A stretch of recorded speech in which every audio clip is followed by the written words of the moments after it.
अस्सलाम वालेकुम नाज़रीन, एमआर न्यूज़ स्टूडियो से मैं हूँ राशिदा हफीज़। सबसे पहले हेडलाइंस। मुस्लिम लीग नून के कायद नवाज शरीफ और नायब सदर मरियम नवाज के तर्जमान मोहम्मद जुबैर एक बार फिर पाकिस्तान तहरीक इंसाफ की हुकूमत पर बरस पड़े। तफसीलात के मुताबिक मोहम्मद जुबैर ने कहा कि हुकूमत बेरोजगारी और महंगाई समेत किसी चीज़ की जिम्मेदारी नहीं लेती तो ये लोग हुकूमत क्यों करते हैं।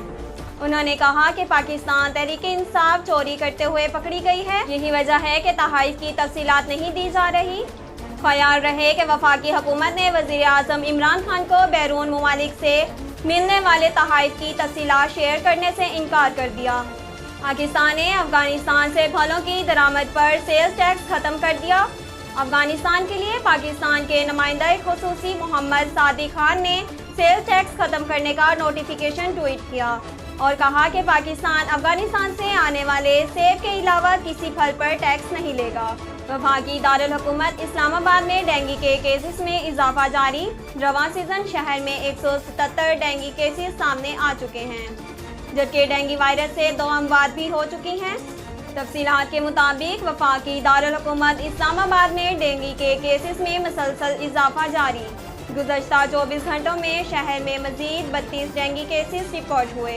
बॉलीवुड किंग शाहरुख खान की एक दिलचस्प वीडियो मंजरे आम पर आई है, जिसमें इन्हें मीडिया से अपना चेहरा छुपाते देखा गया है। भारतीय मीडिया के मुताबिक गुज़श्ता शब चंद फोटोग्राफ मुंबई के इलाके बांद्रा में शाहरुख खान की रिहाइशगाह के बाहर मौजूद थे और अदाकारा के बाहर आने का इंतजार कर रहे थे।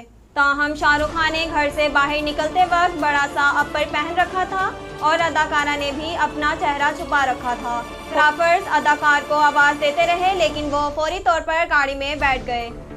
भारतीय क्रिकेट टीम के साबिक बैट्समैन वीरेंद्र सहवाग ने इंकशाफ किया है कि उन्होंने अंग्रेजी जुबान पर अबूर हासिल करने के लिए ऐसी लड़की से शादी की जिसकी अंग्रेजी अच्छी थी। तफसीलात के मुताबिक इन्हें इंग्लिश बोलने और समझने में परेशानी का सामना करना पड़ता था और इस बात से इन्हें शर्मिंदगी महसूस होती थी। नाजरीन, एमआर न्यूज़ स्टूडियो से फिलवक्त इतना ही। मज़ीद खबरों और तफसीलात के लिए यूट्यूब पर हमारे चैनल को सब्सक्राइब कीजिए और फेसबुक पर हमारे पेज को लाइक कीजिए। आखिर में अपनी मेज़बान राशिदा हफीज़ को दीजिए इजाज़त। अल्लाह हाफिज़।